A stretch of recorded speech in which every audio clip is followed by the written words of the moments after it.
मित्रों, आप सबका स्वागत है इस वीडियो लाइव सेशन में, जिसका आयोजन मुक्तिपथ की तरफ से किया गया है।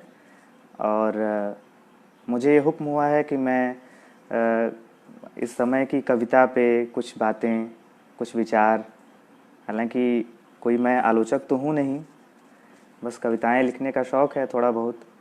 और तो फिर भी जैसा कि हुक्म हुआ है मुझे, मैं अपने कुछ बिखरे हुए ही सही कुछ विचार अपने रखने की कोशिश करूंगा आप सबके सामने।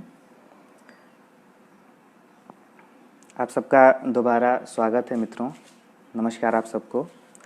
मैं कुछ चीज़ों की वजाहत कर देना चाहता हूं, कुछ चीज़ें स्पष्ट कर देना चाहता हूं इससे पहले कि मैं अपनी बातचीत को, जो कि एक मायने में तो एक तरफा ही है, लेकिन फिर भी आप सब लोग जुड़े हुए हैं और मुझे स्क्रीन पे आपके संदेश मिल रहे हैं, तो ये बातचीत दो तरफा भी है एक तरह से। तो मैं इस बातचीत को शुरू करने से पहले कुछ चीज़ें जाहिर कर दूं, कुछ अपनी बातें।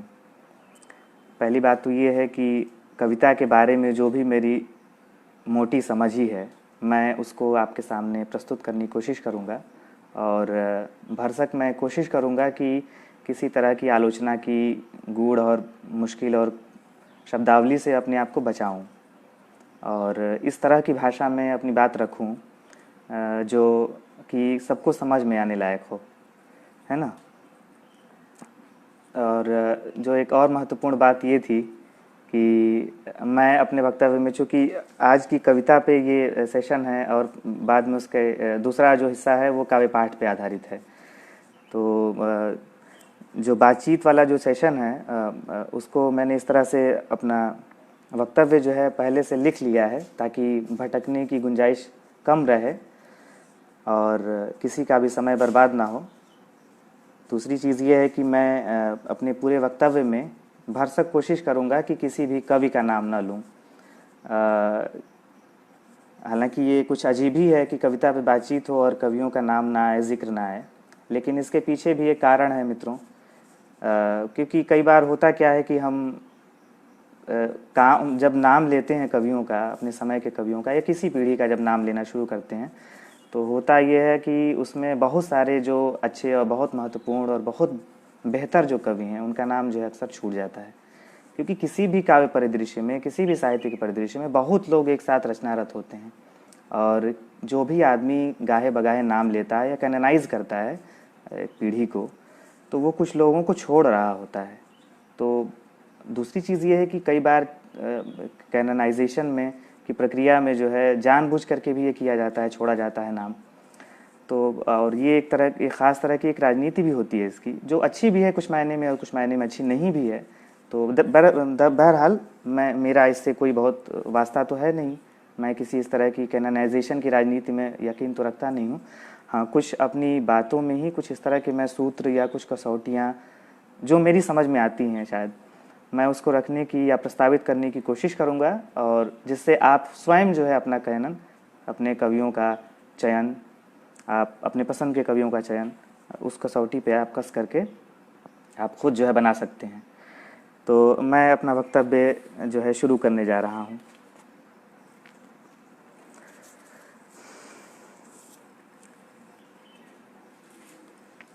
मित्रों, बीच बीच में मैं आपके कमेंट्स भी देखता रहूँगा, लेकिन मैं अगर आपके कमेंट जवाब ना दे पाऊँ तो आप मुझे क्षमा करें, क्योंकि मैं अपने वक्तव्य में शायद उधर ना देख पाऊँ। तो मैं शुरू कर रहा हूँ मित्रों। बहुत बहुत शुक्रिया तमाम मित्र और साथी। मित्रों, कविता की दुनिया इतनी मार्मिक और संवेदनशील दुनिया होती है कि जहाँ एक सबसे कमज़ोर आदमी की भी आवाज़ के लिए पर्याप्त जगह हो। यानी यहाँ एक चींटी की भी आवाज़, एक झींगुर की भी आवाज़, एक नन्ही चिड़िया की भी सांस को आप सुन सकें। इस दुनिया में किसी तरह की कोई हायरार्की नहीं होती, कोई गैर बराबरी नहीं होती। दरअसल ये मनुष्य की आँख से देखा हुआ सबसे सुंदर स्वप्न है जो बदकिस्मती से अब तक अधूरा है। ये एक सबसे अधिक लोकतांत्रिक दुनिया है जहाँ किसी पर कोई पाबंदी नहीं होती और ना ही होनी चाहिए। सत्ताएं एक बहुत बड़े भोंपों की तरह होती हैं जो इतना शोर पैदा करती हैं कि आपको अपने पैर की भी आहट नहीं सुनाई देती और आपको ये मालूम ही नहीं चल पाता कि जहां आप खड़े हैं वहां किसी मजलूम की गर्दन दबी हुई है।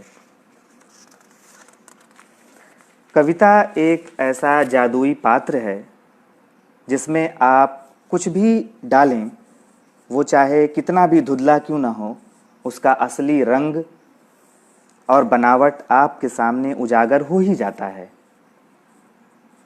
कविता की दुनिया में किसी तरह की चतुराई और छल संभव ही नहीं है।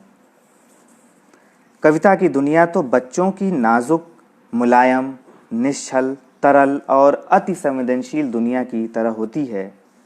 कविता स्मृतियों, आकांक्षाओं, स्वप्नों, जिजीविषाओं और बीहड़ यथार्थ का एक घुला मिला जादुई द्रव्य है जिसके बिना किसी भी सचेत मनुष्य का जीवन अधूरा है। अब बात यहीं से शुरू होती है कि इस अति महत्वपूर्ण द्रव्य की निर्माण प्रक्रिया कितनी ईमानदार और स्पष्ट है। क्या कविता में हमारे समय की ठीक ठीक पहचान संभव हो पा रही है या नहीं? क्या कविता की भावभूमि मनुष्यता के दुखों और विकलताओं का संभार वहन कर पा रही है या नहीं? क्या कविता में अंतिम मनुष्य की आहें सुरक्षित हो पा रही हैं या नहीं? क्या कविता सत्ताओं के झूठ का पर्दाफाश कर पा रही है या नहीं? क्या कविता सत्ता प्रायोजित नैरेटिव के छल छद्म को कविता की अदालत में चुनौती दे पा रही है या नहीं? क्या कविता की अदालत जनता की अदालत में ढल पा रही है या नहीं? क्या कविता समाज की सबसे चौकस आंख बन पा रही है या नहीं? अगर कविता ये सब कुछ कर पा रही है तब तो ठीक है, और अगर नहीं कर पा रही है तो ये कविता की विफलता के साथ साथ उस समाज की भी विफलता है जिसमें कविता का पौधा जन्म लेता है। दुनिया का इतिहास हमें बतलाता है कि जब जब जीवन की जटिलता बढ़ती है, कविता और साहित्य की जिम्मेदारी पहले से अधिक बढ़ जाती है। मित्रों, आप लोगों को मेरी आवाज़ तो मिल रही है ना?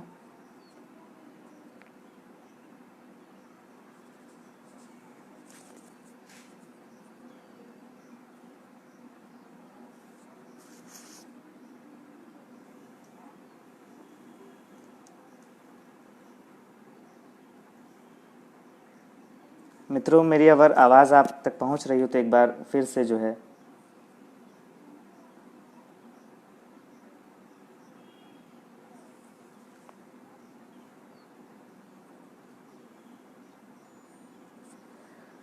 मित्रों, मेरी आवाज़ आप तक पहुंच पा रही है या नहीं? कृपया इसे, आप में से कोई मित्र जो मुझे सुन पा रहे हैं कृपया इसको स्पष्ट कर दें कि मेरी आवाज़ आप तक पहुंच रही है।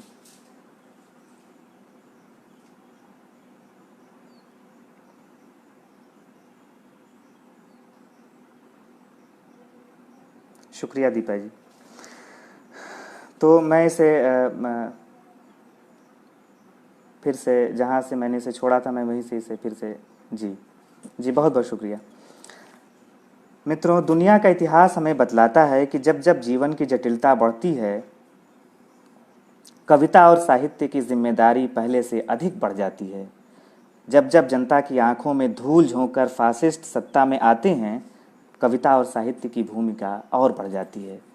सत्ताओं का काम अधिकतर प्रोपेगेंडा मशीन से चलता है जो दिन रात झूठ उगलता है और हमारे चारों ओर सबसे भरोसेमंद सच की तरह फैला और बिखेर दिया जाता है। हमें पता ही नहीं चलता कि कब हम इस झूठ के मलबे में दबकर मर जाते हैं। यहाँ मरने से मुराद जिस्मानी मौत से नहीं है बल्कि मानसिक मौत से है। एक ऐसी दशा को प्राप्त हो जाना कि हमारी संवेदना ही लगभग मर जाए या हम अपने आसपास घटने वाली क्रूरताओं के आदी हो जाएं, या हमें इन क्रूरताओं में किन्हीं तरह का सुख मिलने लगे। ऐसी स्थिति में कविता की भूमिका यकीनन बढ़ जाती है और मुझे ये कहते हुए तनिक संदेह नहीं है कि हम एक ऐसे ही समय से लगातार मुठभेड़ की स्थिति में बने हुए हैं। जहाँ तक हिंदी कविता का प्रश्न है तो निस्संदेह गरीब, पीड़ित और वंचित समाज की ये कविता है। हिंदी कविता एलीट समाज की कविता नहीं है। ये बात कुछ लोगों को समझ में ही नहीं आती।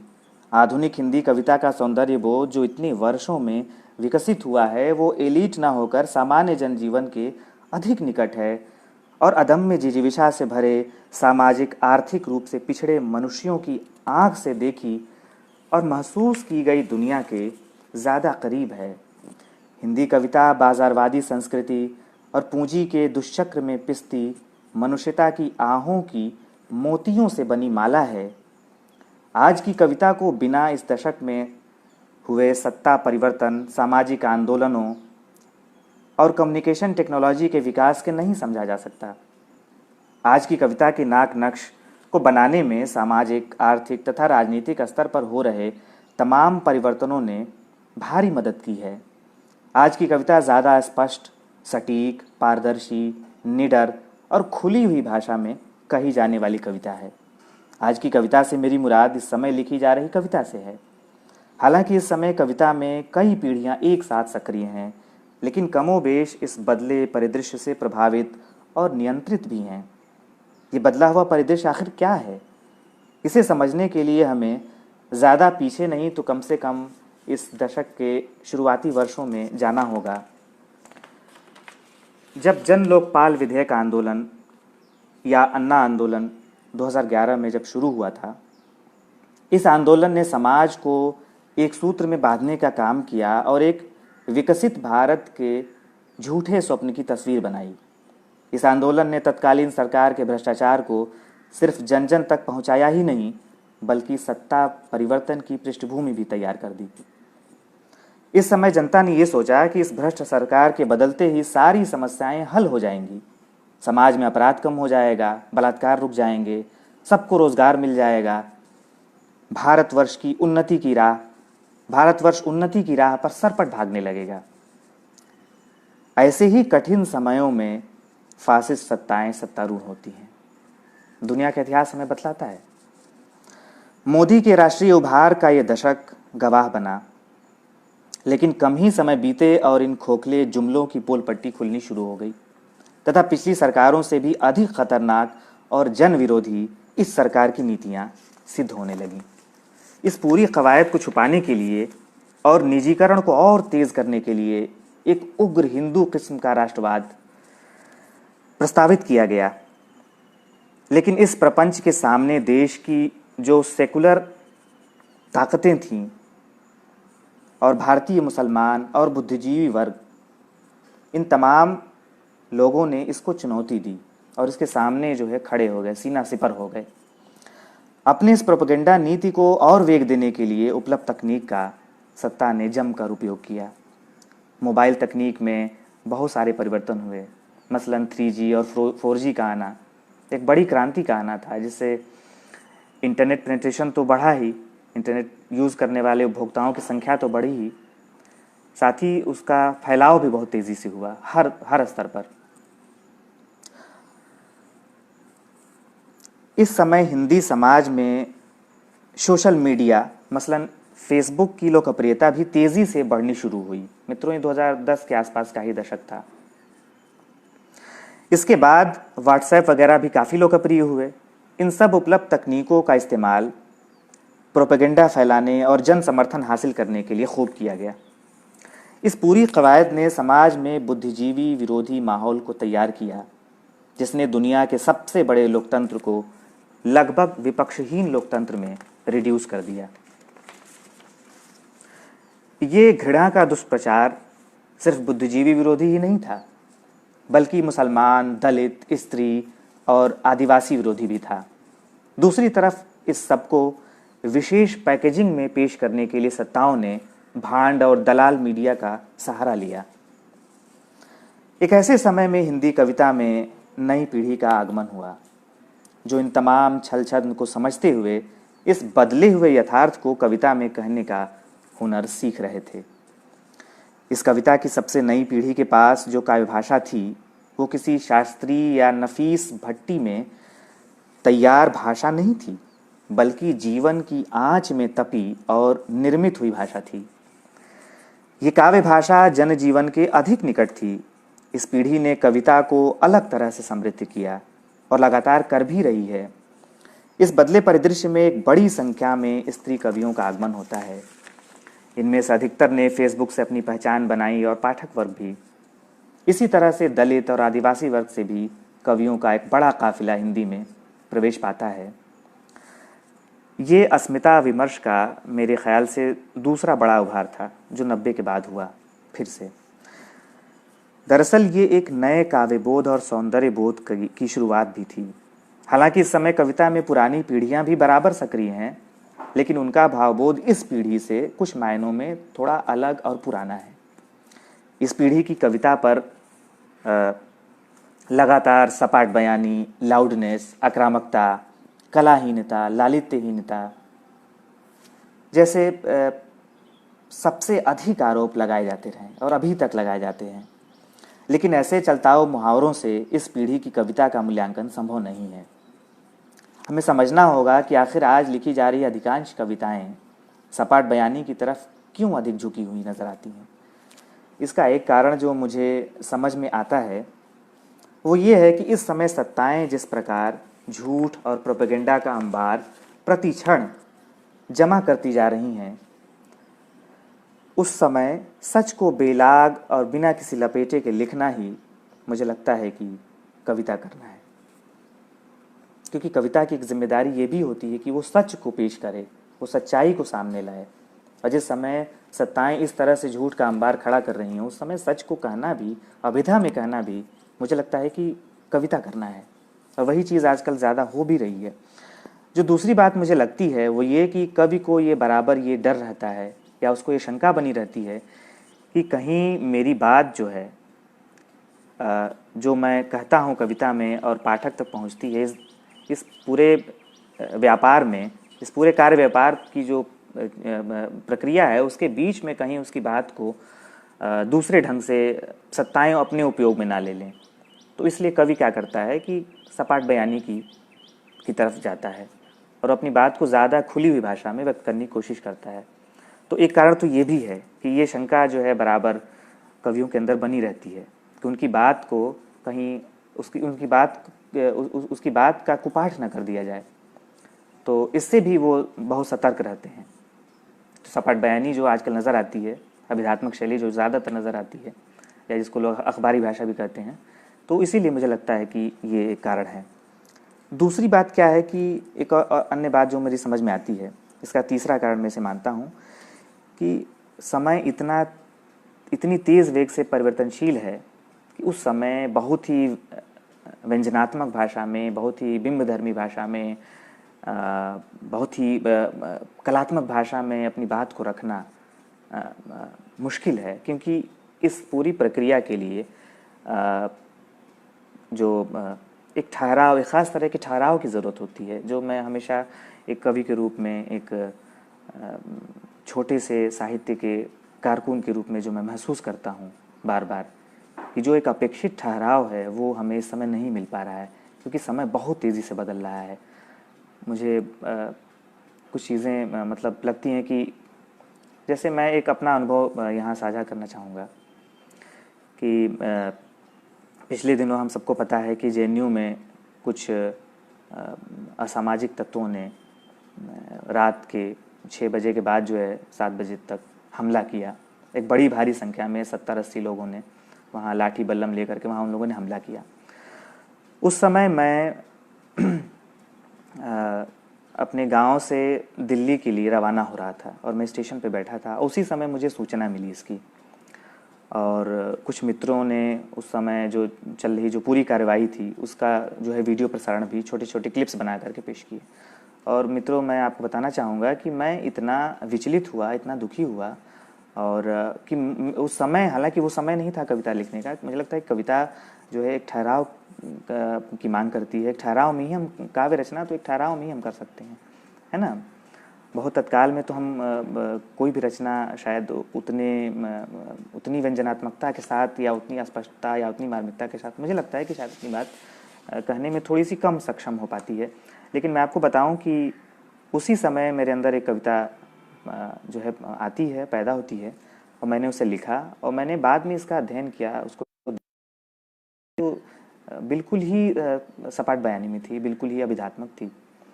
तो वहाँ से मैंने अपनी बात को ये सोचना शुरू किया कि आखिर क्या वजह है इस समय इतनी संभावनाशील पीढ़ी रचनारत है, इतनी जो है गंभीर पीढ़ी एक तरह से कह लें, जिसके पास पर्याप्त काव्य विवेक है। मुझे नहीं लगता है कि उनके पास किसी तरह के काव्य विवेक की कमी है या उनकी पढ़त नहीं है या उनके अनुभव का दायरा छोटा है, ऐसा नहीं है। बहुत ही अपनी अनुभव से ही कविताओं को पैदा करते हैं। लेकिन आखिर क्या वजह है कि वो सपाट बयानी की तरफ ज़्यादा झुके हुए हैं, उस खुली भाषा को क्यों पसंद करते हैं, गाहे बगाहे या सचेत रूप से या अचेत रूप से, जैसे भी हो। तो इसका मुझे एक कारण मुझे इस तरह से मैंने जोड़ करके समझने की कोशिश की। कुछ बातें और हैं मित्रों जो इस समय लिखी जा रही कविता के लिए मुझे लगता है कि कवि के रूप में जो चुनौतियाँ जो सामने हैं। पहली बात तो ये कि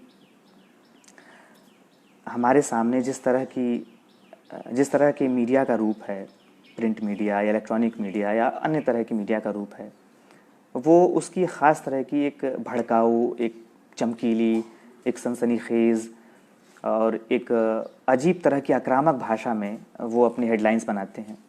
तो मित्रों, इस भाषा का कविता पे बहुत प्रभाव पड़ रहा है आज के दौर में। कवि कई बार जो है इस भाषा से प्रभावित भी होते हैं। दूसरी चीज़ ये है कि कई बार उन्हें ये भी लगता है कि शायद अगर वो इसी तरह की आक्रामक भाषा में अपनी बात कहें, है ना, तो उससे उनकी बात जो है ज़्यादा स्वीकृति पाएगी या उससे ज़्यादा पाठक प्रभावित होंगे या उसकी बात तक पहुँचेंगे या उसकी बात को समझेंगे। तो क्या होता है कि उसी भड़कीली, उसी चमकीली और उसी आक्रामक इकहरी भाषा में वो कई बार कविता लिखने लगता है। तो एक ये चैलेंज तो है कि बड़ी चुनौती है, इससे हम तमाम लोग जूझ रहे हैं। जो मेरी बात से हो सकता है कुछ लोग सहमत ना हों, लेकिन जो लोग मुझे लगता है कुछ लोग सहमत भी हो सकते हैं। तो उन्हें ये चीज़ मुझे लगता है कि वो इस चीज़ को मानेंगे कि एक चैलेंज, एक चुनौती है, इससे मिल रही है। दूसरी चीज़ क्या है मित्रों कि कविता जो है सिर्फ गुस्सा, रिपोर्टिंग या तथ्यों का संकलन नहीं है, बल्कि वो कुछ और है। तो वो जो चीज़ है वो कविता को बनाती है। तो ये चैलेंजेस तो हमें मिल रहे हैं। दूसरी चीज़, मुझे एक और चैलेंज जो लगता है कि कई बार लोगों का आकलन है, हालांकि मैंने तो इसको इस तरह से नहीं देखा है, लेकिन बहुत सारे लोग इसको कहते हैं कि आज की कविता में एक तरह का अंधेरापन, एक तरह की ऐसा लगता है कि जैसे कोई कविता से कोई रास्ता, कोई भविष्य का कोई स्वप्न या कोई उस तरह से आशा का बहुत आशावान स्वर जो है उस तरह से नहीं दिखाई दे रहा है। तो मित्रों, इसका कारण ये है, मुझे जहाँ तक लगता है, कवि के रूप में मैंने चीज़ महसूस की है कि जब आपके पास कोई स्वप्न बचा ही नहीं है इस समय, कोई भी स्वप्न, सारे स्वप्न जो है असफल हो चुके हैं, हमें धोखा दे चुके हैं, तो उस समय हम किस तरह से स्वप्न को बचाएं? क्योंकि जो लोग यथार्थ में डूब करके उसको रचने की कोशिश कर रहे हैं, उसकी विडंबनाओं को सामने ला रहे हैं, वो क्या एक झूठे स्वप्न का वादा रचें? तो ये सोचने की बात है कि इसलिए मुझे लगता है कि बहुत सारे कवियों के यहाँ एक ख़ास तरह का अंधेरापन दिखाई दे रहा है। तीसरी बात, एक और बात इससे जुड़ी हुई मुझे लगती है कि आजकल एक चैलेंज और भी मिल रहा है, क्योंकि कला की और भी बहुत सारी किस्में जो हैं इस समय सक्रिय हैं, जो समकालीन विडंबना को या समकालीन यथार्थ को अलग अलग तरह से रच रही हैं, उसे उद्घाटित कर रही हैं, उसे सामने ला रही हैं। जैसे आजकल मीम्स बहुत बन रहे हैं किसी समकालीन विडंबना को लेकर के, कार्टून्स बहुत बन रहे हैं, या कोई ऑडियो विजुअल जो 15 सेकेंड 30 सेकेंड का होता है, जिसमें एक समकालीन यथार्थ के बारे में कोई बात होती है, कोई चर्चा होती है या उस पर कोई व्यंग्य होता है। तो वो शैली भी बहुत ही प्रभावी होती है, और वो मुझे लगता है कि जो भाषा में जो लिखी जा रही जो एक कविता है, उससे मुझे लगता है कि वो ज़्यादा प्रभावी हो रही है कई मायनों में। तो इससे जो है मुझे लगता है कि एक चैलेंज कविता को जाने अनजाने मिल रहा है कि इन तमाम कलात्मक जो रूप हैं, जो अभिव्यक्ति के जो अलग अलग नए नए जो रूप सामने आ रहे हैं लगातार इस बदलती तकनीकी दुनिया में, उससे कविता को लगातार एक चुनौती मिल रही है। तो मित्रों, जैसा कि हमने देखा है या हमने महसूस किया है तमाम अपनी अपनी भी परंपरा की कविताओं को पढ़ते हुए या दुनिया की भी कविताओं को पढ़ते हुए या समय को बदलते हुए, कि कविता हर समय अपनी प्रासंगिकता जो है बनाए रखती है, क्योंकि वो अपने आप को अद्यतन करती है। वो हमेशा कविता का जो पाँव होता है वो हमेशा आगे की तरफ होता है, वो पीछे की तरफ नहीं होता। उसकी आंखें हमेशा आगे की तरफ होती हैं, वो आगे की तरफ देखती हैं। और जैसे जैसे यथार्थ बदलता जाएगा, वो उसको पकड़ने के लिए, उसको रचने के लिए वो नए उपकरण, नए टूल्स को ईजाद करती जाती है।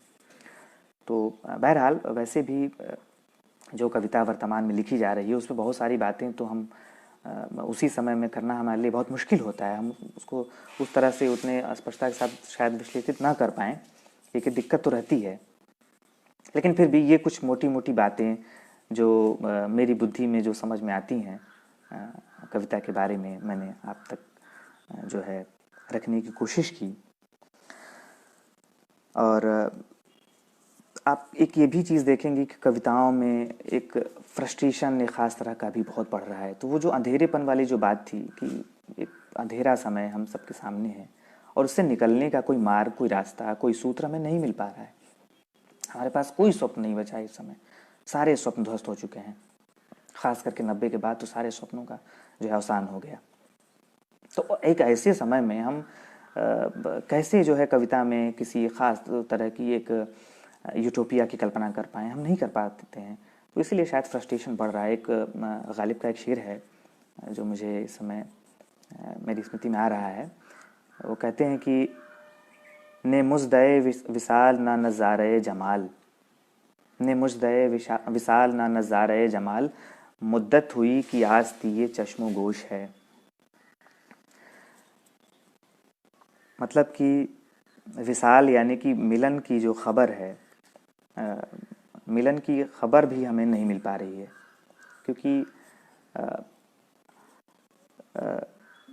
किसी भी जो ज्ञान को लेने का जो मार्ग है वो दो तरह का उन्होंने यहाँ पे बताया है कि एक तो कान है और एक आँख है। हमें कोई चीज़ अगर दिखाई दे रही है, कोई किसी चीज़ की आगमन की सूचना हमें दो तरह से मिलती है, एक तो हम उसे देखते हैं और एक हम उसके बारे में सुनते हैं। तो यहाँ उन्होंने कान और आँख का जिक्र किया, कहा है कि निमुज़दए विसाल ना नज़ारे जमाल, ना ही आँखों के लिए कोई सुंदर, कोई बढ़िया कोई दृश्य बचा है और ना ही कोई कानों के लिए कोई आशावान कोई खबर मिल पा रही है। तो हुआ क्या है कि आँख में और कान में बहुत दिनों से जो है सुलह हो गई है। सुलह क्यों हो गई है कि कोई चीज़ अगर आती है तो उसे आँख पहले देख लेती है, या कोई खबर अगर उसका प्रसारण होता है या वो उसको प्रसारित किया जाता है, उसकी सूचना आती है तो कान उसको पहले सुनता है। तो अगर कान ने उस खबर को पहले सुन लिया तो आँख जो है उसे रश करती है कि भाई तो मुझसे पहले तुमने सुन लिया। और किसी चीज़ को आँख ने देख लिया पहले और कान ने नहीं सुना तो इन दोनों के बीच में एक कशाकश, एक संघर्ष, एक प्रतिस्पर्धा बनी रहती है। तो ये समय इसी तरह का है कि ना कानों के लिए कोई अच्छी खबर है और ना आँखों के लिए कोई अच्छा दृश्य बचा हुआ है। तो ऐसे समय में मुझे नहीं लगता कि उस समय फ्रस्ट्रेशन और अंधेरेपन की कविताएं नहीं आएंगी तो किस तरह की कविताएं आएंगी मित्रों। बहरहाल मुझे लगता है कि मैंने काफ़ी बातें कविता से मुतल्लिक कुछ मोटी मोटी हालांकि बातें मैंने कर ली हैं। अब मुझे लगता है कि मैं अब दूसरे हिस्से पे मैं बढ़ने की कोशिश करूं और आप लोगों को कुछ कविताओं से जो है मैं आप लोगों को सुनाऊं। अगर आपकी कोई पसंदीदा कोई कविता अगर आपकी स्मृति में हो तो आप मुझे बता सकते हैं, मैं उसका पाठ यहाँ पे आपके लिए करने की कोशिश करूँगा।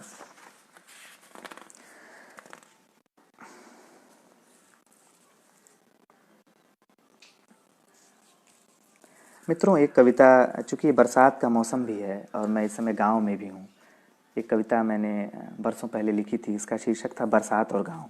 मैं इसका पाठ जो है इसी के पाठ से मैं शुरू करता हूँ।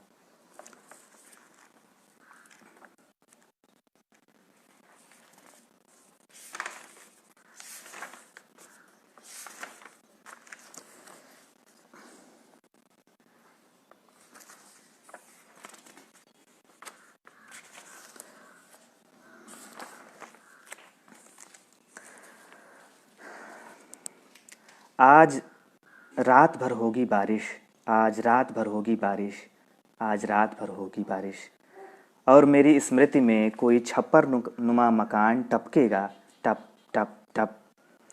हम मुक्कियों में ईंट की अधकूड़ी टुक्कियाँ भरेंगे, हम मुक्कियों में ईंट की अधकूड़ी टुक्कियाँ भरेंगे, और खिड़कियों पर पीली पन्नियाँ कस कस कर बांधेंगे। बारिश का पानी हमें रात भर भयभीत करेगा, बिजली की कड़कती आवाज़ से हम रात भर कांपेंगे और उकड़ू बैठे रहेंगे। इस तरह ठिठुरते और सिकुड़ते हुए पूरी रात कटेगी, और हम सोचेंगे कि अगली बरसात तक इस कमरे को किस तरह रहने लायक बना दें। मित्रों, अब मैं आपके कुछ कमेंट्स देख लूं। कृपया कुछ नई कविताओं से शुरुआत करें।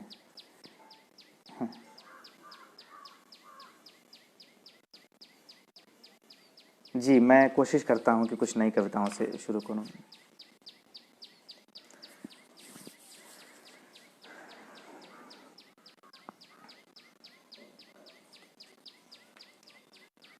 इसमें कुछ है क्या?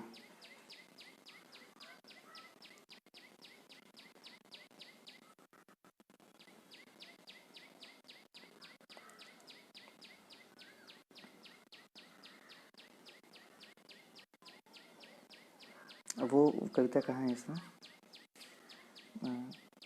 मजदूर वाली। अच्छा, ये है। मित्रों, एक कविता है,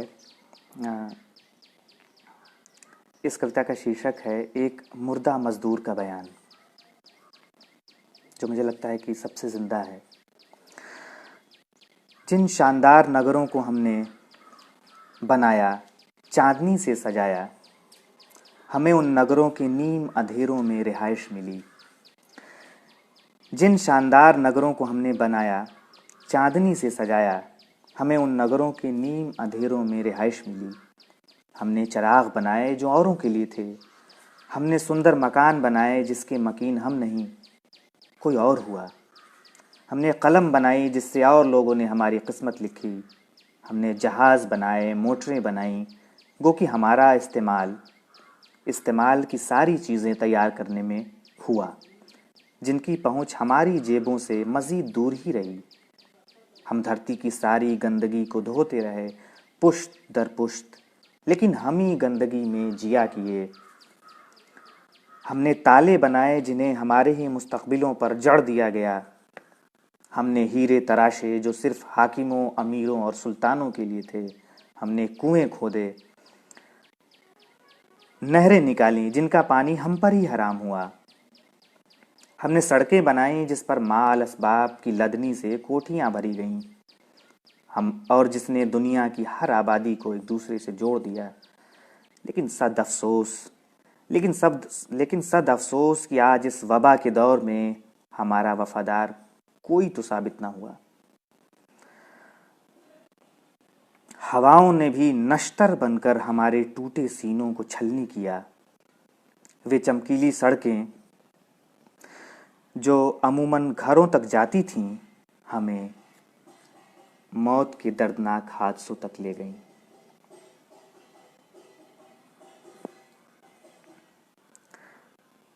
मित्रों, एक कविता, इसमें कुछ नई कविता है क्या? मित्रों, एक कविता है कब्र का पत्थर। इसका भी मैं पाठ करने की कोशिश कर रहा हूँ। इसमें एक शब्द आया है बैनुल अक़वामी। बैनुल अक़वामी का मतलब होता है अंतर्राष्ट्रीय। कब्र का पत्थर। जब माँ ने जन्म दिया, रेडियो पर बैनुल अक़वामी ख़बरों का वक्त था। जब माँ ने जन्म दिया, रेडियो पर बैनुल अक़वामी ख़बरों का वक्त था। सबने कहा समाचार सुनने ही आया है। वो दिन और आज का दिन, चाँद और सूरज पलट गए। गंगा में कितना पानी बह चुका, करघा चलता रहा, आवाज़ उठती रही। दिनों माहों साल बुने जाते रहे। हू का शोर बस्ती बस्ती चाटता रहा लहू, कहीं कुछ न बदला। जुल्म के हाथ और मजबूत होते रहे, इंसानों को इंसानों में ही पनाह न मिली। वो खबरें कहाँ सुनी गईं, वो खबरें कहाँ सुनी गईं जिनसे कानों को सुख मिलता। उफ, इस धरती से कितना कितना इश्क है मुझे। विदा होते होते कुछ शिकस्ता ख्वाब ही होंगे लगता है, कुछ अलिखित पांडुलिपियाँ, कुछ कर्ज की किस्तें, कुछ ना भेजी गई अर्जियाँ सिफारिशें, और कुछ इत्र में बसे ख़त, और जेब में कुछ ज़िद्दी सिक्के जो कभी खर्च ना हुए। मैं मरूं तो ना हिंदुस्तान में, मैं मरूं तो ना हिंदुस्तान में, ना पाकिस्तान में, ना अरब में, ना फ़ारस में, ना मॉस्को में, ना बर्लिन में, ना हिंदी में, ना उर्दू में, ना हिंदुओं में, ना मुसलमानों में। मैं मरूं तो अपनी माँ की बोली में मरूं, भोजपुरी में मरूं, और मेरी कब्र पर लिखे ये शब्द मिट्टी की उम्र पाएं। माटी कह तोसक गद्दा, माटी कह तोसक गद्दा कथरी और दुलाई हो, माटी कह तोसक गद्दा कथरी और दुलाई हो। इह दरवे सुतल बाणे हो मटी, तर ताबर जिन धावा अतना करला थोड़ भलाई हो, तर ताबर जिन धावा अतना करला थोड़ भलाई हो। माटी कई देह बाबू, माटी माँ मिल जाई हो। शुक्रिया मित्रों, ये कविता नई कविताओं में थी।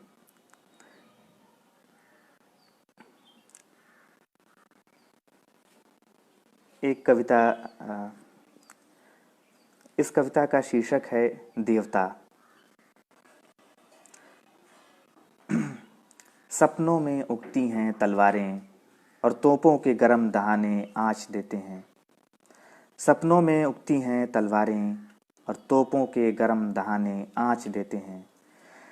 मैं अपनी टूटी हुई टांग या फूटी हुई आँख के दुखड़े नहीं रोता, बल्कि वक्त की लगाम खींचकर एड़ लगाता हूँ।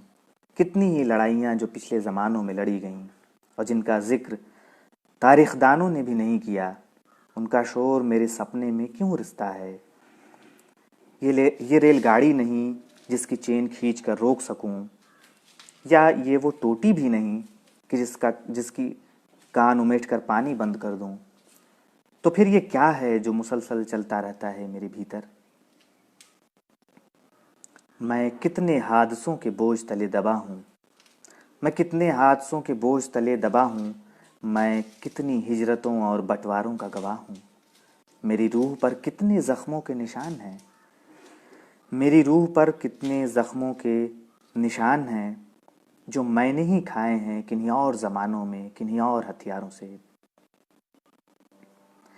मैं एक ही वक्त हाकिम और मज़लूम कैसे हो सकता हूँ, मैं एक ही वक्त कातिल और मकतूल कैसे हो सकता हूँ। मुझे नहीं मालूम कि मैं टकसाल में सिक्के बना रहा हूँ, मुझे नहीं मालूम कि मैं टकसाल में सिक्के बना रहा हूँ, या कोयले के खदान से कोयला निकाल रहा हूँ, या शहर के फाटक पर दरबानी देता हुआ ऊँग रहा हूँ। मैं इस बर्रे सग़ीर का सिसकता हुआ कौन सा राग हूँ, मैं इस बर्रे सग़ीर का सिसकता हुआ कौन सा राग हूँ मेरे मौला, जो दिल्ली और लाहौर और मुल्तान और काबुल और पेशावर और कराची और ढाके तक खींचता है। मैं प्राचीन ऋषियों का शाप हूँ या मोहनजोदड़ों की राख, मैं प्राचीन ऋषियों का शाप हूँ या मोहनजोदड़ों की राख जो सदियों से उड़ रही है, या कि हूँ मैं अधूरी बंदिश किसी उस्ताद की, या किसी अजन्मे राग की पीड़ा। मैं कितने दुखों का मदावा चाहता हूँ, मैं कितने दुखों का मदावा चाहता हूँ। मैं किस रफूगर की खोई हुई सुई हूँ जो नदियों, पत्थरों और कराहों का पीछा करती है। मैं किसका पुत्र हूँ, मैं किसका पुत्र हूँ, किसकी हूँ मैं संतान, किसकी हूँ मैं अधबुनी चादर, किस कलाकार की हूँ मैं अधूरी रचना। मैं किस बर्बाद नगर का प्रेत हूँ, मैं किस बर्बाद नगर का प्रेत हूँ, किस सूफी की अधूरी दुआ हूँ।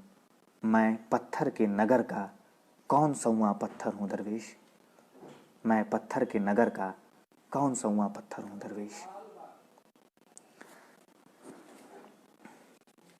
मित्रों, आपके अब मैं कमेंट्स कुछ देख लूँ।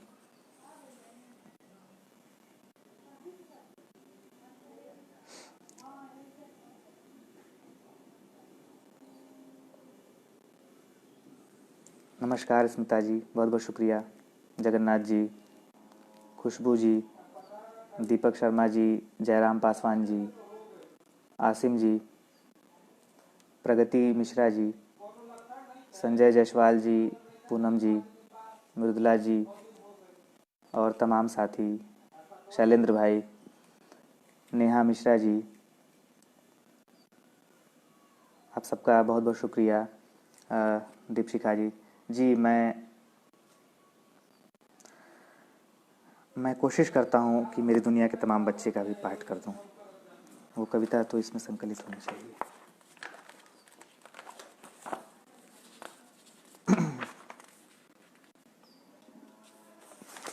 T6।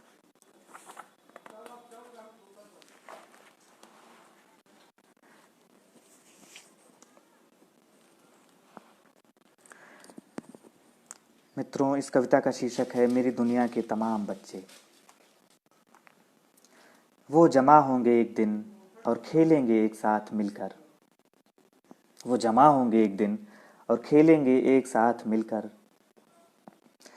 वो साफ सुथरी दीवारों पर पेंसिल की नोक रगड़ेंगे। वो साफ सुथरी दीवारों पर पेंसिल की नोक रगड़ेंगे। वो कुत्तों से बतियाएंगे और बकरियों से और हरे टिड्डों से और चींटियों से भी। वो दौड़ेंगे बेतहाशा हवा और धूप की मुसलसल निगरानी में, और धरती धीरे धीरे और फैलती चली जाएगी उनके पैरों के पास। देखना वो तुम्हारी टैंकों में बालू भर देंगे एक दिन। देखना वो तुम्हारी टैंकों में बालू भर देंगे एक दिन, और तुम्हारी बंदूकों को मिट्टी में गहरा दबा देंगे। उस सड़कों पर गड्ढे खोदेंगे और पानी भर देंगे, और पानियों में छपा छप लौटेंगे। वो प्यार करेंगे एक दिन उन सबसे जिनसे तुमने उन्हें नफरत करना सिखाया है। वो तुम्हारी दीवारों में छेद कर देंगे एक दिन। वो तुम्हारी दीवारों में छेद कर देंगे एक दिन, और आर पार देखने की कोशिश करेंगे। वो सहसा चीखेंगे और कहेंगे, देखो उस पार भी मौसम तो हमारे यहाँ जैसा ही है। वो हवा और धूप को अपने गालों के गिर्द महसूस करना चाहेंगे, और तुम उस दिन उन्हें नहीं रोक पाओगे। एक दिन तुम्हारे महफूज घरों से बच्चे बाहर निकल आएंगे। एक दिन तुम्हारे महफूज घरों से बच्चे बाहर निकल आएंगे और पेड़ों पे घोंसले बनाएंगे। उन्हें गिलहरियाँ काफ़ी पसंद हैं। वो उनके साथ ही बड़ा होना चाहेंगे। तुम देखोगे जब वो हर चीज़ उलट पुलट देंगे उसे और सुंदर बनाने के लिए। तुम देखोगे जब वो हर चीज़ उलट पुलट देंगे उसे और सुंदर बनाने के लिए। एक दिन मेरी दुनिया के तमाम बच्चे, एक दिन मेरी दुनिया के तमाम बच्चे चींटियों, कीटों, नदियों, पहाड़ों, समुद्रों और तमाम वनस्पतियों के साथ मिलकर धावा बोलेंगे, और तुम्हारी बनाई हर एक चीज़ को खिलौना बना देंगे। और तुम्हारी बनाई हर एक चीज़ को खिलौना बना देंगे।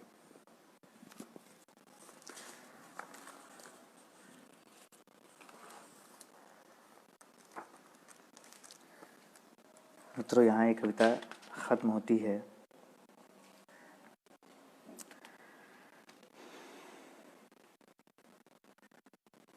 इसमें से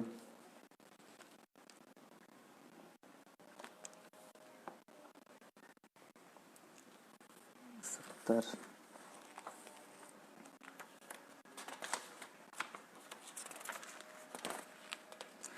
मित्रों, एक कविता है ठिठुरते लैंप पोस्ट। वे चाहते तो सीधे भी खड़े रह सकते थे। वे चाहते तो सीधे भी खड़े रह सकते थे, लेकिन आदमियों की बस्ती में रहते हुए उन्होंने सीख ली थी अतिशय विनम्रता और झुक गए थे सड़कों पर। आदमियों के पास उन्हें देखने के अलग अलग नज़रिए थे। मसलन किसी को वे लगते थे बिल्कुल संत सरीखे, दृढ़ और एक टांग पर योग मुद्रा में खड़े। किसी को वे शहंशाह के इस्तकबाल में कतारबंद खड़े सिपाहियों से लगते थे। किसी को विशाल पक्षियों से जो लंबी उड़ान के बाद थक कर सुस्ता रहे थे। लेकिन एक बच्चे को वे लगते थे उस बुढ़िया से जिसकी अठन्नी गिरकर खो गई थी, जिसे वो ढूंढ रही थी, जबकि किसी को वे सड़क की दिल में धंसे सलीब की तरह लगते थे। आदमियों की दुनिया में वे रहस्य की तरह थे। आदमियों की दुनिया में वे रहस्य की तरह थे। वे काली खूनी रातों के गवाह थे। वे काली खूनी रातों के गवाह थे, शराबियों की मोटी पेशाब की धार और उल्टियों के भी। जिस दिन हमारे भीतर लगातार चलती रही रेत की आंधी, जिस दिन हमारे भीतर लगातार चलती रही रेत की आंधी, जिसमें बनते और मिटते रहे कई धूसर शहर, उस रोज़ मैंने देखा खौफनाक चीखती सड़कों पर झुके हुए थे बुझे हुए ठिठुरते लैंप पोस्ट।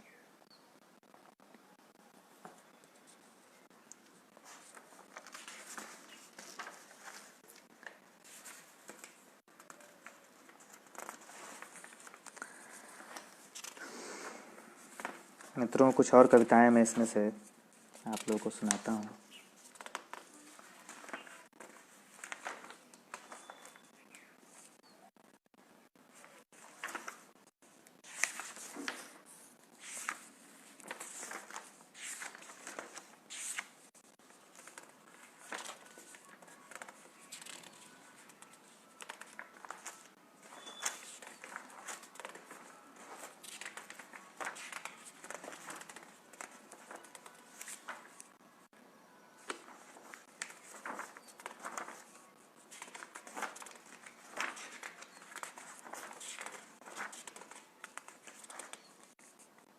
मित्रों, एक कविता है अपने गांव को याद करते हुए। हालांकि कविता तो काफ़ी पुरानी है, लेकिन फिर भी। जब मुल्क की हवाओं में चौतरफा जहर घोला जा रहा है, जब मुल्क की हवाओं में चौतरफा जहर घोला जा रहा है, ठीक उसी बीच मेरे गांव में अनगिनत गैर मुस्लिम माएँ हर शाम वक्त मगरिब चली आ रही हैं अपने नौनिहालों के साथ मस्जिद की सीढ़ियों पर, अपने हाथ में पानी से भरे गिलास और बोतलें थामे, अपने बच्चों को कलेजे से चिमटाए, इमाम की क़िरअत पर कान धरे अरबी आयतों के जादू को भीतर तक सोखती हुई। नमाज ख़त्म होने का इंतज़ार है उन्हें कि नमाजियों का जत्था बाहर निकले और चंद आयतें पढ़कर उनके पानी को दम कर दे और उनके लाडलों लाडलियों पर कुछ बुदबुदा कर हाथ फेर दे। कुछ को ज़्यादा भरोसा है खिचड़ी दाढ़ी वाले इमाम साहब पर। मैं सोचता हूँ बारहा कि ये मुसलमानों का खुदा क्यों कर इनकी मुरादें पूरी करता आ रहा है सदियों से। मुझे इनके भरोसे में कम, मुझे इनकी आस्था में कम, इनके भरोसे में ज़्यादा यकीन है। यही मेरा हिंदुस्तान है, इसे किस कमबख्त की नज़र लग गई।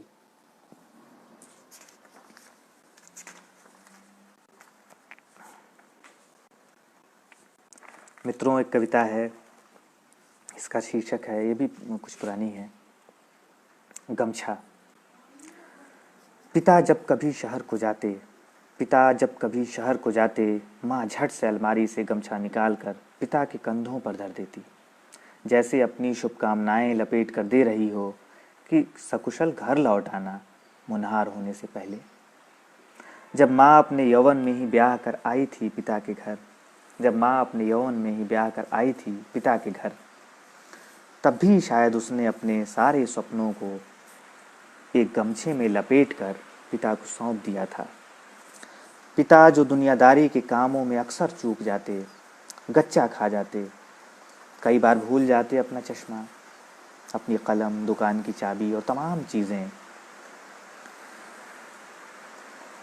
शायद उसी तरह माँ के सपनों की पोटली भी कहीं खो आए शहर जाती हुई किसी दिन। माँ जिसे मैंने टीवी और फिल्मों में दिखने वाली पत्नियों की तरह व्यवहार करते हुए कभी नहीं देखा, कभी कुछ खुलकर मांगते मनवाते नहीं देखा। माँ जो सिर्फ माँ ही थी, शायद पिता के लिए भी कभी न पूछ सकी पिता से कि वे कहाँ उसके सपनों की पोटली छोड़ आए। एक दिन ट्रेन पकड़ने के लिए घर से निकला तो माँ ने मेरे कंधों पर भी गमछा डाल दिया और मैंने सहसा अपने कंधों पर काफ़ी वज़न महसूस किया। जब स्टेशन पर अकेले किसी कोने में बैठा ट्रेन का इंतज़ार कर रहा था, कंधे पर पड़े गमछे की तरफ मेरी नज़र गई, जिसका मुंह मेरी ही तरह लटका हुआ था, और मैंने महसूस किया माँ के हाथ का दबाव, जो वैसे का वैसा ही अब भी गमछे में लिपटा पड़ा था। माँ का विदा में उठा हाथ याद आया मुझे, माँ का विदा में उठा हाथ याद आया मुझे, और पिता का थका कंधा भी, जो अब गमछे की वज़न से भी अक्सर झुक जाता था। गमछा जो अब पूरे रास्ते मेरा साथी बनने वाला था। मैंने उस पर हाथ फेरा और उसे देखकर शुक्रिया अदा करने की मुद्रा में मुस्कुराया। गांव से हज़ारों मील दूर इस महानगर में जब कभी ये पानी, मित्रों, पानी, बरसात हो रही है और इस पे जो है पानी आ रहा है, इसे कहीं और ले जाना पड़ेगा मित्रों, क्षमा चाहूँगा। 1 मिनट, इसको ज़रा हटाओ। अरे ऐसे कर दो इसको, ऐसे। हाँ,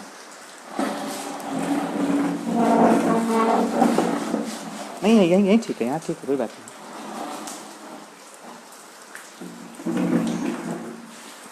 वो हटा दो वहाँ से।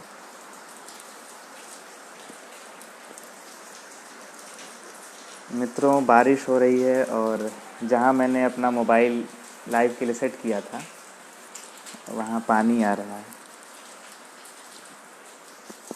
बहरहाल मैं इसे फिर से जो है जहाँ मैंने इसे छोड़ा था मैं वहीं से शुरू करता हूँ। इसको हाथ से पकड़ना पड़ेगा ना, तो हिलेगा ऐसे, इसको जो है ना ऐसे करो। हाँ, थोड़ा ठीक है। माँ का विदा में उठा हाथ याद आया मुझे, माँ का विदा में उठा हाथ याद आया मुझे, और पिता का थका कंधा भी, जो अब गमछे के वज़न से भी अक्सर, गमछा जो अब पूरे रास्ते मेरा साथी बनने वाला था। मैंने उस पर हाथ फेरा और उसे देखकर शुक्रिया अदा करने की मुद्रा में मुस्कुराया। गांव से हज़ारों मील दूर इस महानगर में जब कभी बाहर धूप में निकलता हूँ तो उदास और कड़े दिनों के साथ ही अपने गमछे को उठाता हूँ और उसे ओढ़ लेता हूँ, क्योंकि मुझे यकीन है इस गमछे पर, इसकी एक एक रेशे पर, क्योंकि मुझे यकीन है इस गमछे पर, इसके एक एक रेशे पर, जिसमें मेरा ही नमक जज्ब है। और सच कहूँ तो एक पुरबिया के लिए गमछा महज एक कपड़े का टुकड़ा भर ही नहीं है, और सच कहूँ तो एक पुरबिया के लिए गमछा महज एक कपड़े का टुकड़ा भर ही नहीं है, बल्कि उसके कंधों पर बर्फ़ की तरह जमा उसका समय भी है, बर्फ़ की तरह जमा उसका समय भी है।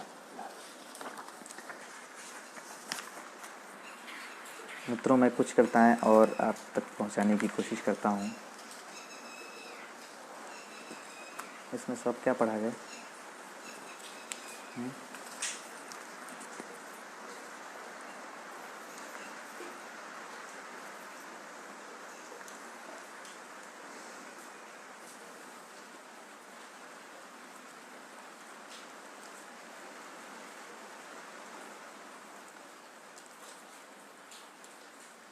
टार्च पढ़ दिया जाए, छोटा सा है, 103।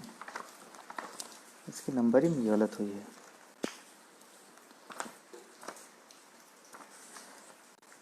मित्रों, एक कविता है,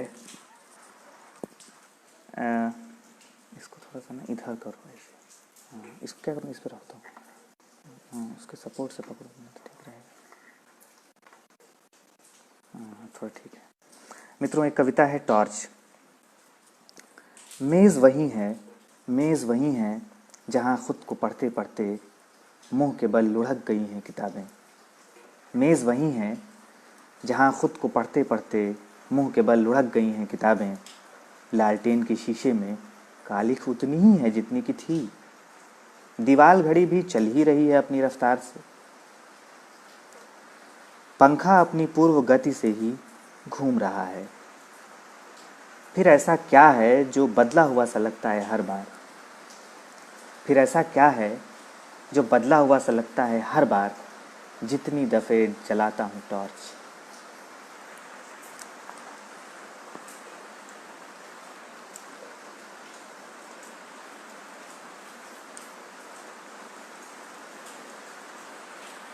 मित्रों, अगर आपकी कोई और पसंद की कविता हो तो मैं उसे पढ़ने की कोशिश करूं, क्योंकि मुझे अब तो इसमें और क्या पढ़ा जाए।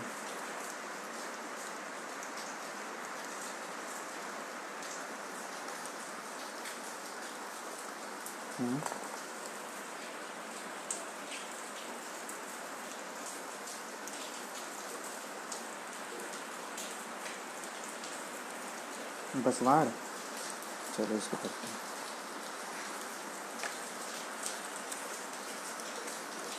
मित्रों, एक कविता है, इसका नाम है बसवाड़। गांव की गर्मियों में सब छत पर सोते। गांव की गर्मियों में सब छत पर सोते, केवल माँ को छोड़कर, क्योंकि उसे घर की रखवाली करनी होती थी। छत पर सबके बसखट बिछ जाते शाम होते होते, और रात होते ही सब खा पी कर पड़ रहते अपनी अपनी तयशुदा जगहों पर। देर रात जब मेरी नींद खुलती, देर रात जब मेरी नींद खुलती, मैं देखता सबों को गहरी नींद में सोते हुए, और दूर झुरमुट में खड़े बांसों को झूलते हुए। मुझे बसवाड़ को देखकर लगता मानो ये बांस नहीं स्त्रियां हैं।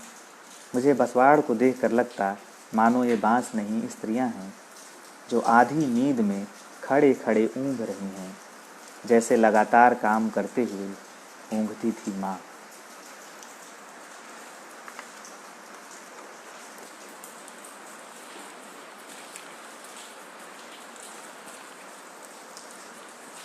कुछ इधर शहर कब पढ़ा जाए? असल में सब पुराना है।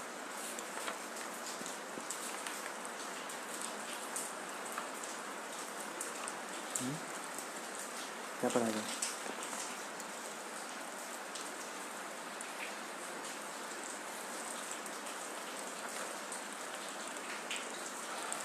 यही पढ़ दिया जाए, काव्य पाठ।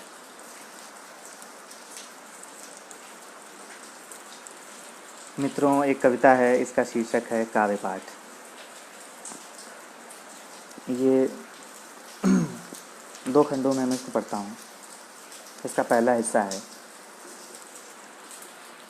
मैं चाहता हूँ जब काव्य पाठ के लिए मंच पर बुलाया जाऊँ।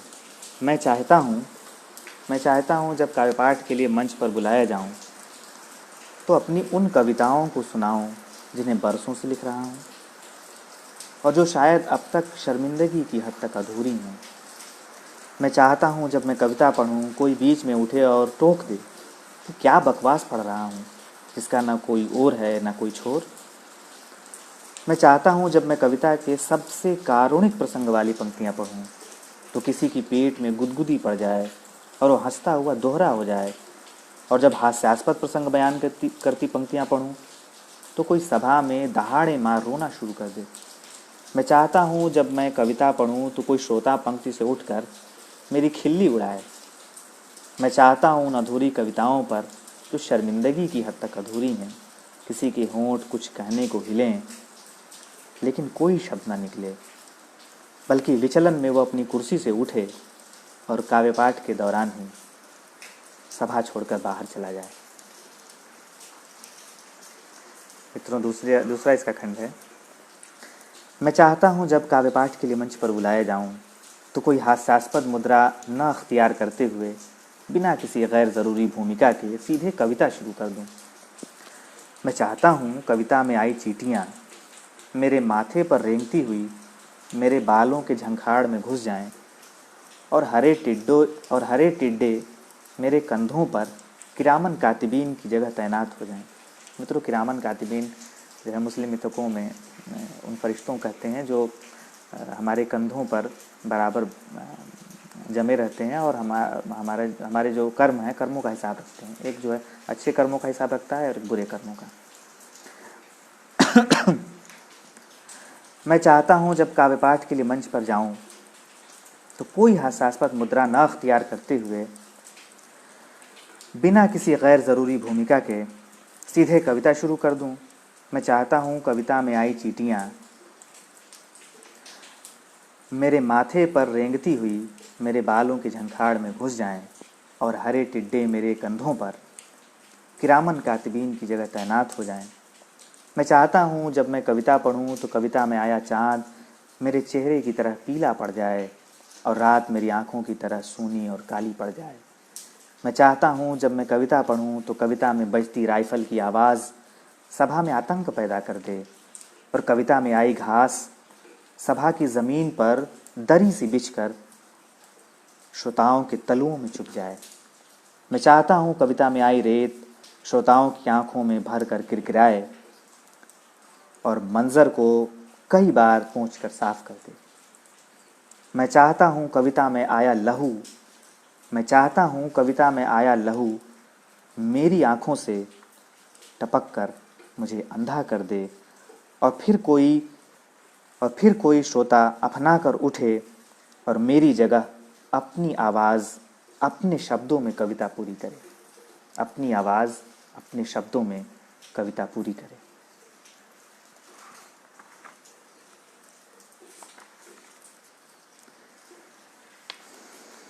मित्रों, आपकी कुछ टिप्पणियां मैं देख लूं। सन 1992 को सुनाने का आग्रह राकेश जी। शुक्रिया शैलेंद्र भाई। सन 1992 जी, मैं सन 1992 का भी बात कर देता हूँ, इसमें तो कविता है ही।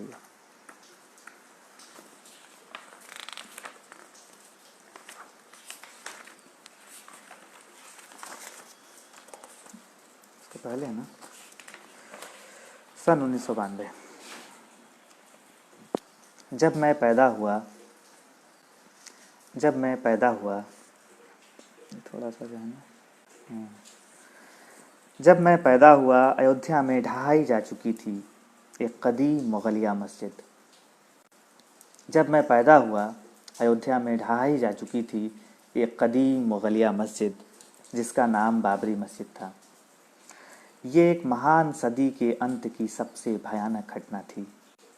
ये एक महान सदी के अंत की सबसे भयानक घटना थी। कहते हैं पहले मस्जिद का एक गुंबद धम्म की आवाज़ के साथ ज़मीन पर गिरा था और फिर दूसरा और फिर तीसरा और फिर गिरने का जैसे अनवरत क्रम ही शुरू हो गया। पहले कीचड़ में सूरज गिरा और मस्जिद की नींव से उठता गुबार और काले धुएं में लिपटा अंधकार पूरे मुल्क पर छाता चला गया। फिर नाली में हाजी हशमतुल्लाह की टोपी गिरी, सकीना के गर्भ से अजन्मा बच्चा गिरा, हाथ से धागे गिरे, रामनामी गमछे गिरे, खड़ाऊ गिरे, बच्चों की पतंगे और खिलौने गिरे, बच्चों के मुलायम सपनों से परियां चीखती हुई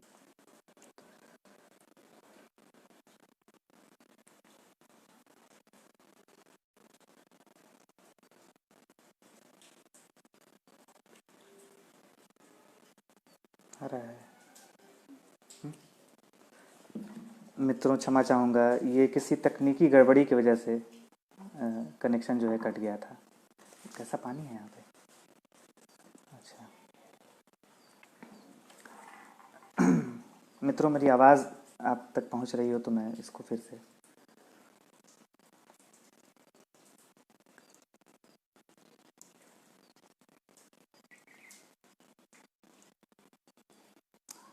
आप में से कोई मित्र ये कंफर्म करें कि मेरी आवाज़ पहुँच रही है।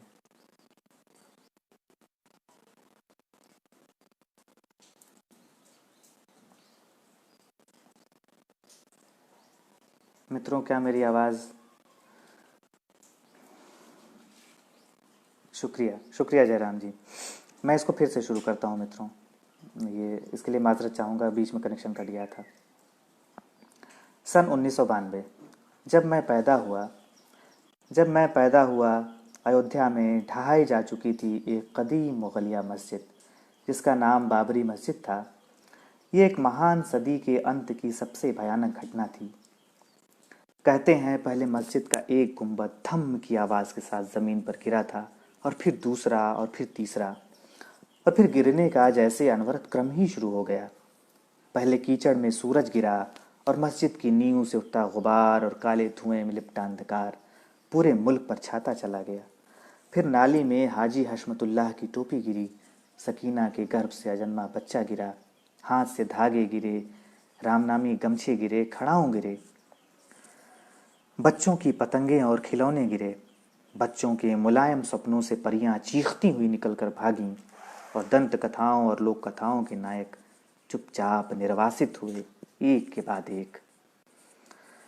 फिर गांव के मचान गिरे, शहरों के आसमान गिरे, बम और बारूद गिरे, भाले और तलवारें गिरी, गांव का बूढ़ा बरगद गिरा, एक चिड़िया का कच्चा घोंसला गिरा, गाढ़ा गरम खून गिरा, गंगा जमनी तहजीब गिरी, नेता परेता गिरे, सियासत गिरी, और इस तरह एक के बाद एक नामालूम कितना कुछ भरभरा कर गिरता ही चला गया। जो गिरा था वो एक इमारत से जो गिरा था वो शायद एक इमारत से काफ़ी बड़ा था। जो गिरा था वो शायद एक इमारत से काफ़ी बड़ा था। कहते कहते अब्बा की आवाज़ फर्राती है और गला रूंधने लगता है। इस बार पासबान नहीं मिले काबे को सनम खाने से, और एक सदियों से मुसलसल खड़ी मस्जिद देखते ही देखते मलबे का ढेर बनती चली गई। जिन्हें नाज है हिंद पर, जिन्हें नाज है हिंद पर, हाँ उसी हिंद पर कि जिसकी सरजमी से मीरे अरब को ठंडी हवाएं आती थीं, वे कहाँ हैं? वे कहाँ हैं? मैं पूछना चाहता हूँ उनसे।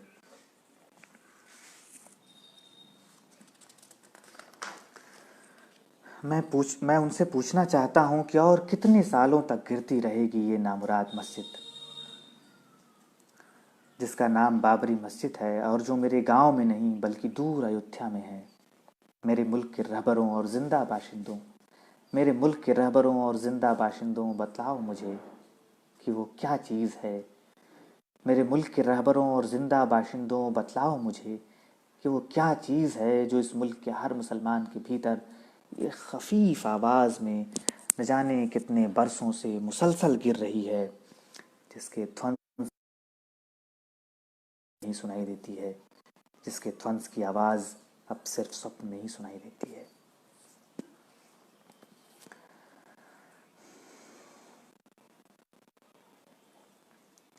तो यहाँ कविता पूरी हो जाती है।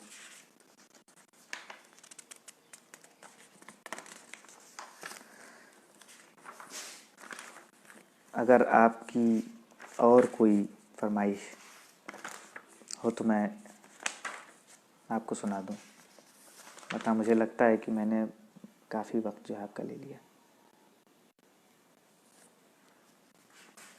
मुझे लगता है कि एक दो कविताएं और फिर हम ये लाइफ जो है यहीं इसको तमाम करेंगे।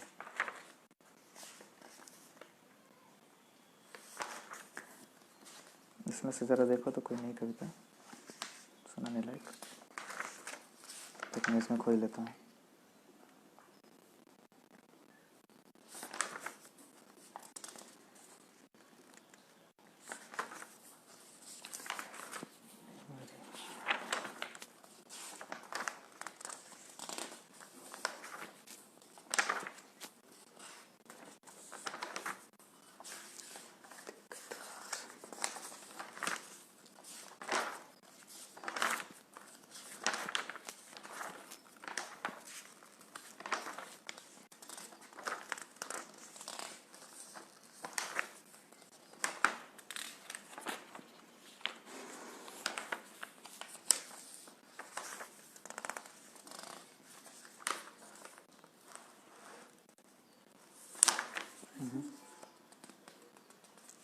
क्या कोई है उसमें पढ़ने लायक? मित्रों, एक कविता मैं सुनाता हूँ। मुझे लगता है कि बहुत सारे नौजवान युवा साथी भी हमें सुन रहे हैं। एक प्रेम कविता, इसका शीर्षक है तुम। जब जुगनुओं से भर जाती थी, जब जुगनुओं से भर जाती थी दुआरे रखी खाट, और अम्मा की सबसे लंबी कहानी भी ख़त्म हो जाती थी।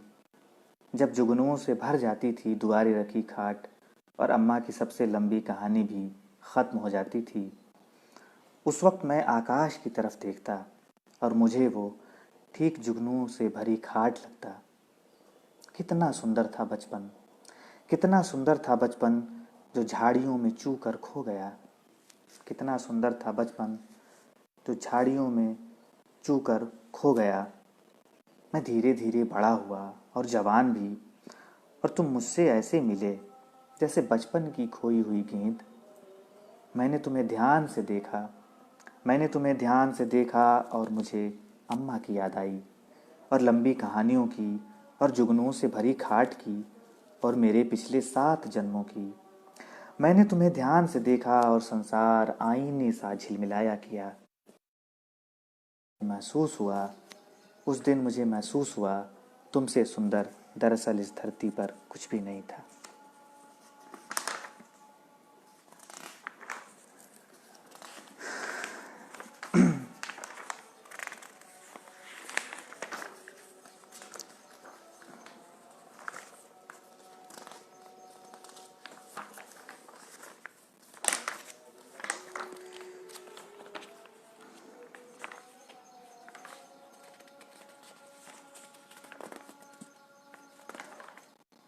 अच्छा, ये भी सुना देते हैं।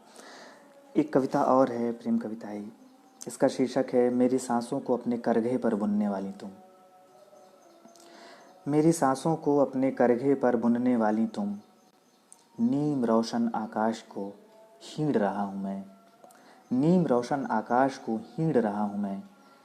कितने कितने रंग उभरते, कितने कितने गंध, हर गंध एक फूल है, हर रंग एक शूल। बुद्धि तो किनारे पर ही छोड़ाया था, सिर्फ हौसला लेकर उतरा था। मैं नाव खेने का हुनर भूल चुका हूँ। मैं भूल चुका हूँ आग जलाने का भी सबसे आदिम हुनर, क्योंकि अब मैं खुद एक भट्टी बन चुका हूँ। कैसा आदमी हूँ मैं, कैसा आदमी हूँ मैं, इस रेगिस्तान में अपनी खुरपियाँ ताने खड़ा हूँ। कैसा आदमी हूँ मैं जिसने घड़ियाँ अंतरिक्ष को सौंप दी हैं। क़यामत का सूर फूंका ही जाने वाला है और मेरी मुट्ठियों से समय भसक रहा है। मैं शंख में गिर रहा हूँ, मैं शंख में गिर रहा हूँ। मेरी सांसों को अपने करघे पर बुनने वाली तुम, मेरी सिवन उधड़ रही है। तुम मुझे फिर से बुनना और।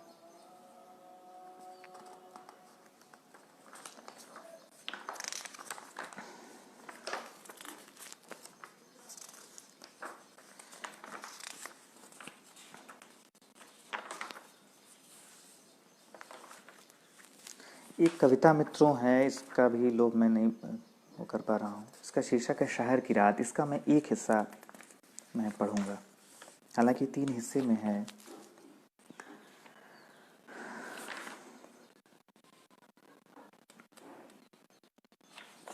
इसका अंतिम हिस्सा मैं आप सबके समक्ष। शहर की रात, तीसरा खंड। इस शहर में कोई नहीं सोता, इस शहर में कोई नहीं सोता। रात भर सूखी अतड़ियाँ और मुरझाए होंठ दुआगो रहते हैं निज़ामुद्दीन औलिया की दरगाह पर। तस्बीह फेरने की अभ्यस्त उंगलियाँ, तस्बीह फेरने की अभ्यस्त उंगलियाँ ऊँघते अकीदतमंदों की हथेलियों में दाने गिनती रहती हैं, जैसे नींद में भी अनवरत चलती हैं दर्जियों की सिलाई मशीनें। झरोखों पर अनगिनत मुरादों की चूड़ियाँ, रंगीन कपड़ों के टुकड़े और लाल पीले धागे सट कर दुबके जागते रहते हैं और ठिठके देखते रहते हैं। दूर दूर से आए हैरानों परेशान अकीदतमंदों को अचरज से कब्रों की बगल में लेटे या पीठ टिकाए मिन्नती अगरबत्तियों की गंध में जागते रहते हैं अपनी नींदों में। आसमान की नुकीले गुंबदों से टकराकर रात भर टूट कर झड़ते रहते हैं मुलायम स्वप्न और गीली प्रार्थनाएं। रात भर आंख मलते खाना पहुंचाते रहते हैं food delivery boys. Night duty देकर देर रात लौटती है मेरी पड़ोसन और हाँफती हुई खोलती है कमरे का ताला, जिस पर दिन भर झूलती रहती है उसकी सूखी छाया। सिपाही गश्त देते रहते हैं और अपराधियों को अंधेरी गलियों और खुली सड़कों पर ढूंढते हैं, जबकि शहर के सबसे खतरनाक अपराधी दिन के उजाले में करते हैं अपराध। चाँद टिका देता है अपना झुका माथ, चाँद टिका देता है अपना झुका माथ मेरी खिड़की से। हवा को चीरती हुई थोड़ी थोड़ी देर पर आती रहती है पटरियों को छीलती रेलगाड़ी की झनझनाती आवाज़। ऊँघते मुसाफिरों के कपड़ों की गुमसाइन गंध रेलवे स्टेशनों से निकलकर शहर को ढकती रहती है रात भर। रात भर टप टप टपकता रहता है टोटी से पानी। रात भर छतों पर टहलते हैं मरियल साए। रात भर नेज़े की तरह गड़ती हैं मामूली नौकरी में खपते नौजवानों की पीली आंखें। खूबसूरत सुथरे पार्कों के गेटों पर नाक रगड़ते रहते हैं कुत्ते। गंदी बस्तियों में सूअर और आदमी एक साथ देखते हैं कीच में लिथड़े स्वप्न। इस शहर में कोई नहीं सोता, इस शहर में कोई नहीं सोता। रात का जहर बुझा खंजर हर सुबह सबकी पीठ में धंसा मिलता है।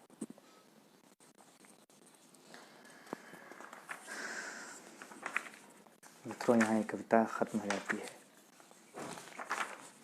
मुझे लगता है कि मुझे भी ख़त्म कर देना चाहिए।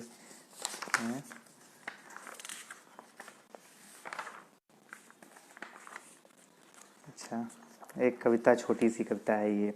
इसका शीर्षक है हम मारे गए लोग, अपने जैसे दुनिया के तमाम सरफिरे कवियों के नाम। जब दुख रिस रहे थे, जब दुख रिस रहे थे हमारी आत्मा के कोनों अतरों से, जब दुख रिस रहे थे हमारी आत्मा के कोनों अतरों से, हम पागलों की तरह सिर धुनते। हम स्वप्न में भी भागते और बार बार गिर पड़ते। हम अंधेरे द्वीपों के किनारों पर खड़े विलाप करते। हम अंधेरे द्वीपों के किनारों पर खड़े विलाप करते। हमारा अंत हमें मालूम था, हमारा अंत हमें मालूम था। आप बस इतना ही समझिए कि हम कवि थे और कविता के निर्मम बीहड़ एकांत में मारे गए।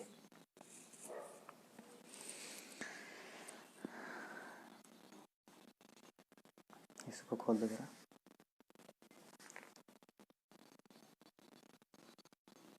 कोई ये गज़ल पढ़ दिया जाए, उसी पे ख़त्म कर देंगे ना। बहुत कुछ है, क्या है, क्या सुनाया जाए। थक गए यार। मित्रों, छोटी सी कविता है, इसका शीर्षक है मेरे बच्चों। दुनिया की किताबों से कातो सूत, दुनिया भर की किताबों से कातो सूत, फिर बुनो चादर जिसमें लातादाद अक्षरों और ध्वनियों की सरगोशी हो शामिल। भाषा की तलछट से बीन लाओ सुई और आत्मा को कर डालो रफू। यातना के निशान बेलबूतों से सजाओ, धू धू कर जलाओ भाषा में, धू धू कर जलाओ भाषा में। 20-20 हाथ गहरी कब्र में दबाओ भाषा के मुझे। मेरे बच्चों, मेरे बच्चों, मैं तो न बुन सका वो दर्दीली मीठी आवाज़ में गाने वाली चादर। मेरे बच्चों, मैं तो ना बुन सका वो दर्दीली मीठी आवाज़ में गाने वाली चादर। तुम गर बुन पाओ कभी तो इस बूढ़े को उसी में देना अंतिम विदाई।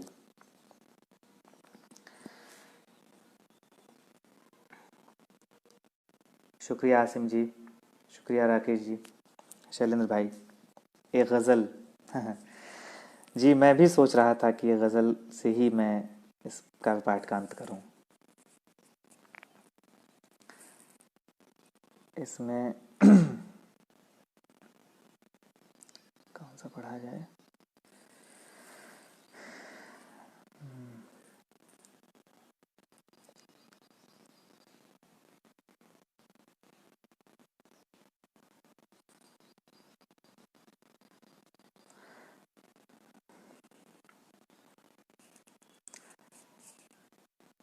मित्रों, एक गज़ल है, इसके कुछ अशार आप सबकी धैर्य की नज़र हैं। आप सब इतनी देर से मुझे सुन रहे हैं और ये अंतिम कविता है मित्रों।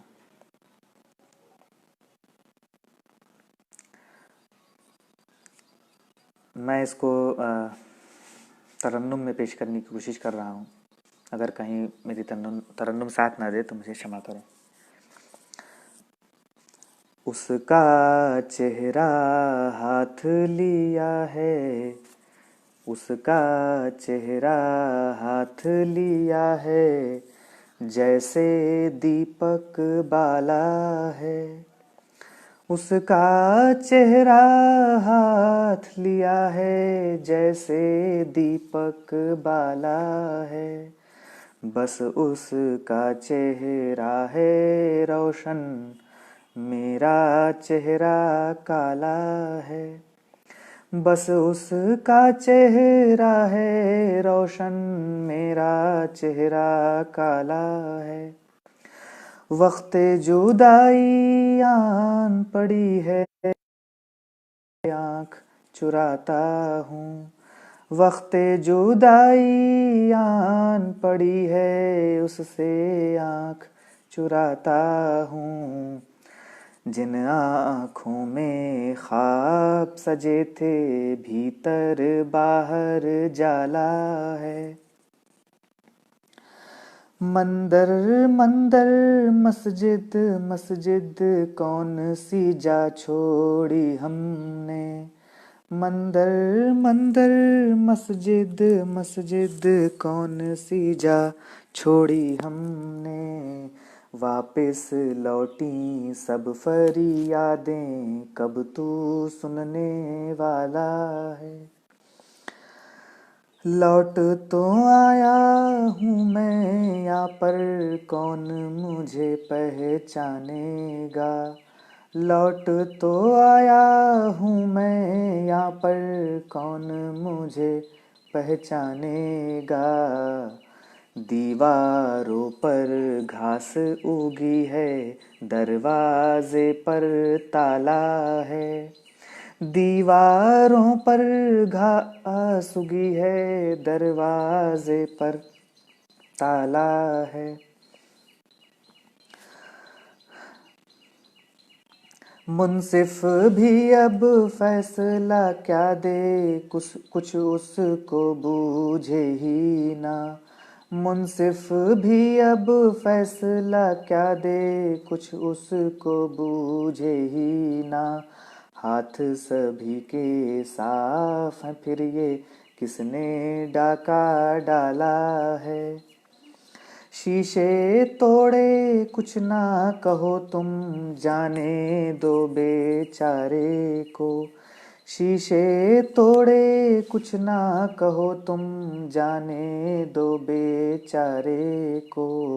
उसके लिए ये आखिरी शब है, झूम रहा मत वाला है। मित्रों, आखिरी शेर। जोगी जैसा भेष धरे है, किसको खबर दरवेश है ये। जोगी जैसा भेष धरे है, किसको खबर दरवेश है ये। लाश पड़ी है, आँख खुली है, हाथ में कंठी माला है। बहुत बहुत शुक्रिया दोस्तों, नमस्कार।